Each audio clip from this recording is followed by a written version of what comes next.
I would like to welcome on the stage Mr. Douglas Kent, Executive Vice President, Corporate and Strategic Alliances, Association for Supply Chain Management. Please welcome Mr. Douglas Kent. Thank you and welcome. So we want to continue this theme about becoming an economic leader, but my job here today is to encourage all of you to also consider the fact that it's not a singular equation to success.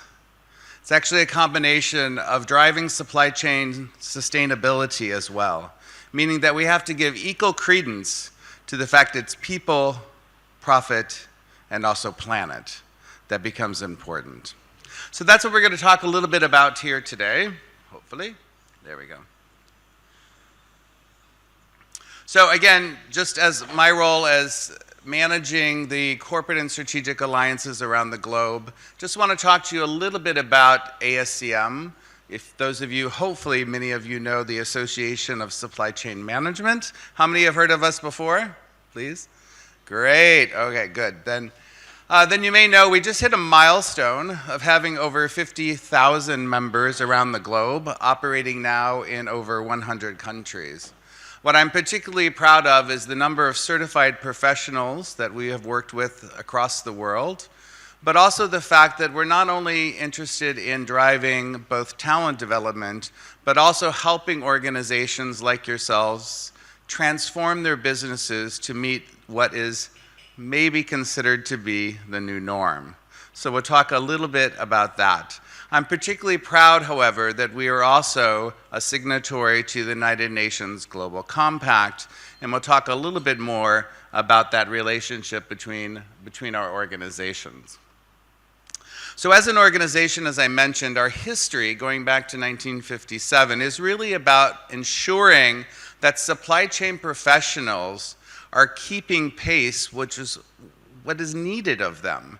And this is of particular concern because I would tell you today that one of the biggest things that keeps supply chain officers up at night is the fact that technology is actually outpacing talent, which means that our return on investment in technology is not necessarily being met because technology is moving faster than we can actually grow the skills and the competencies of people.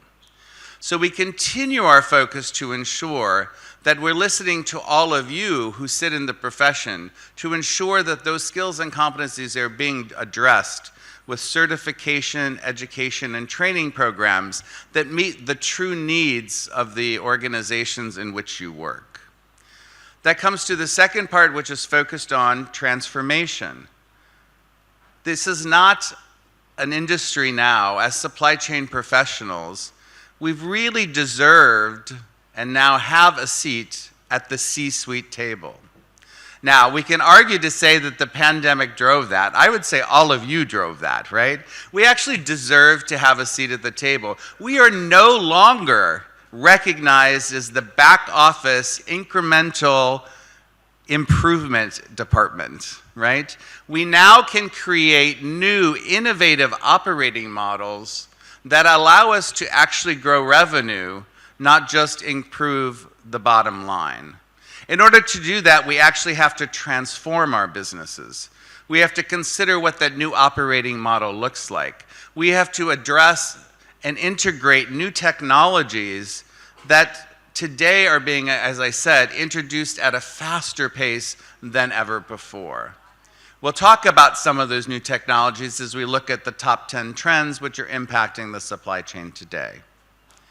Of course, sustainability, which is the key part of our focus, is the third element, which we put a lot of focus on today, making sure that you understand as a supply chain professional what is your role in achieving sustainability. I would tell you for most organizations, it's no different, regardless of the country we're talking to today. It's no different that we're higher on aspiration than our ability to operationalize these concepts into our daily work. So today we're going to talk a little bit about how we're able to do that.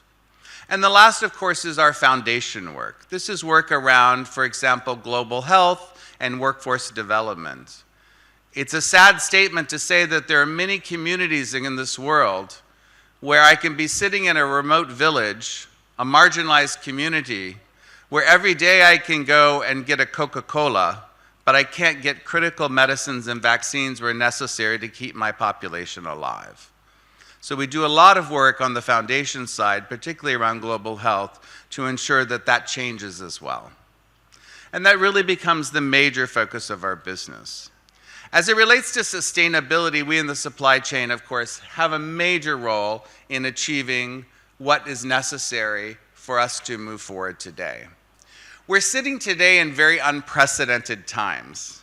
We've had more supply chain disruption than ever before in history. And it's not only the volume of that disruption which is concerning, it's the variety of the disruption.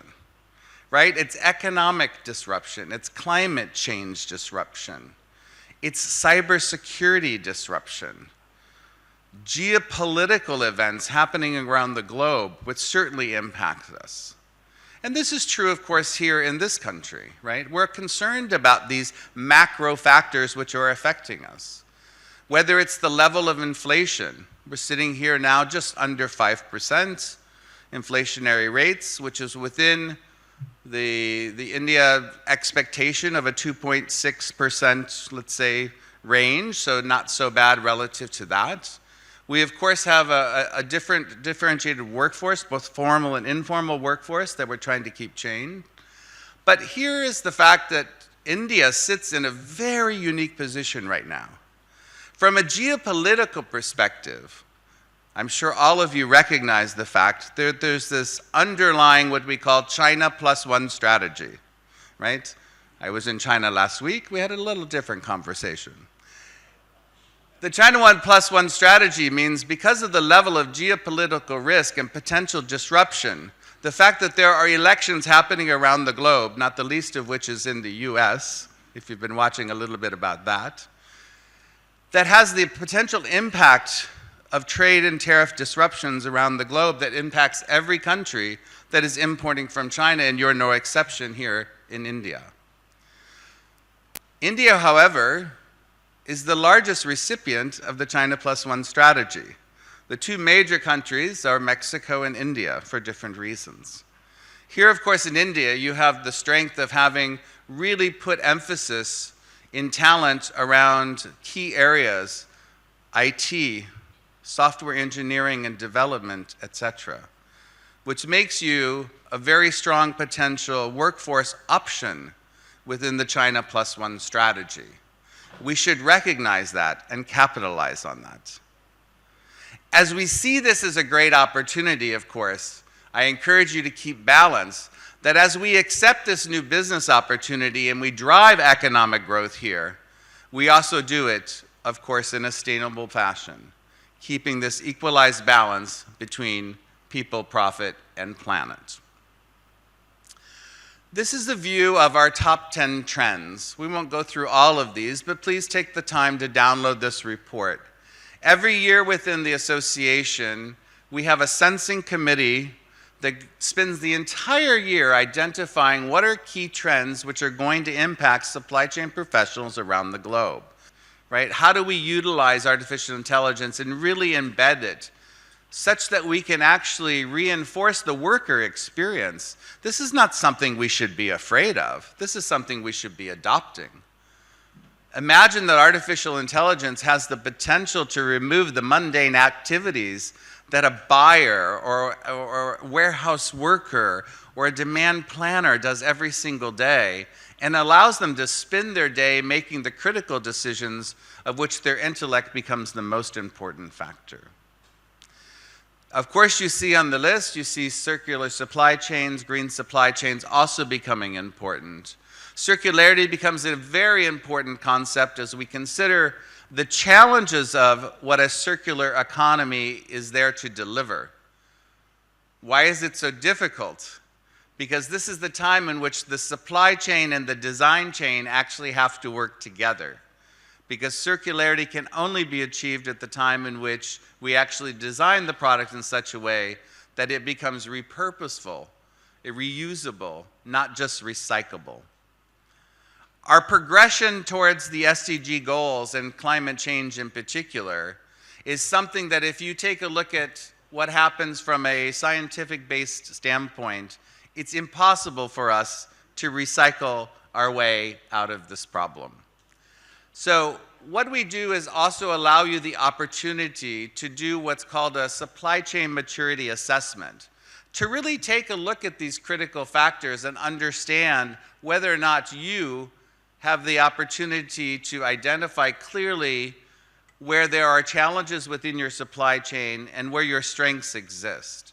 So I do encourage you to take advantage to really rate your maturity levels.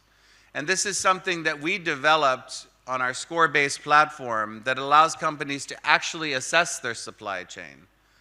So please take a look at the QR code if you have a chance, take a picture of this. This is a supply chain assessment which is available to you free of charge to allow you to truly understand where you are in relative to maturity in your supply chain.